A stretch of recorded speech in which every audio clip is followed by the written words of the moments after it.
বিসমিল্লাহির রহমানির রহিম। আসসালামু আলাইকুম প্রিয় ভিউয়ার্স, আশা করি মহান আল্লাহর রহমতে যে যেখানে আছেন ভালো আছেন, সুস্থ আছেন। সবার সুস্থতা কামনা করে আরও একটি ভিডিও নিয়ে আসছি, খুবই গুরুত্বপূর্ণ ভিডিও। আশা করি শুরু থেকে শেষ পর্যন্ত সবাই দেখবেন, কথাগুলো শুনবেন, আপনাদের অনেক ফায়দা এবং কাজে আসবে। আজকের টপিকটা হলো অন্যের মনের খবর বলা।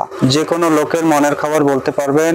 আপনি যারা নতুন তান্ত্রিক কাজ করতেছেন বা কবিরাজি করতে চাইতেছেন অথবা গুপ্তধনের কাজ শিখতে চাইতেছেন, যারা রুহানি শক্তিকে জাগাইতে চাইতেছেন, এই মন্ত্রের মাধ্যমে ইনশাআল্লাহ পারবেন। এটা স্বয়ং আমার নিজ পরীক্ষিত একটি মন্ত্র। আর এটার মাধ্যমে আপনি ইনশাআল্লাহ আপনার রুহানি শক্তি জাগিয়ে যে কোনো রোগী আপনার কাছে চলে আসলে কি জন্য আসলে বলতে পারবেন, কি কাজের জন্য আসছে। আপনি হেঁটে গেলে মাটির দিকে লক্ষ্য করলে এই মাটির নিচে কি আছে আপনি বলে দিতে পারবেন।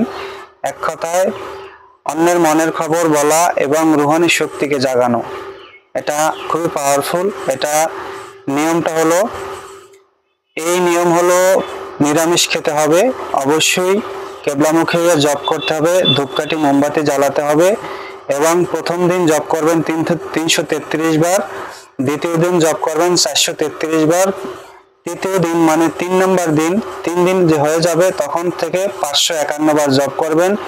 7 দিন অথবা 21 দিন জপ করতে হবে, নিরামিষ খেতে হবে, মাটিতে শুইতে হবে, অবশ্যই স্ত্রীর কাছে শোয়া যাবে না, মিথ্যা কথা ফাঁসা কথা বলা যাবে না।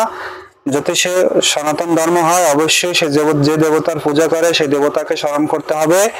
আর মুসলিম যদি হয়ে থাকে অবশ্যই 5 ওয়াক্ত নামাজ পড়তে হবে। আশা করি সবার ভালো লাগবে, এটা দিয়ে রুহানি শক্তি জাগাতে পারবেন। সবাই ভালো থাকবেন, সুস্থ থাকবেন, আর অবশ্যই রুহানি শক্তি জাগানোর জন্য এই মন্ত্রটা আপনি অ্যাপ্লাই করবেন। ইনশাআল্লাহ আপনার রুহানি শক্তি জেগে যাবে। ভালো থাকবেন। আসসালাম।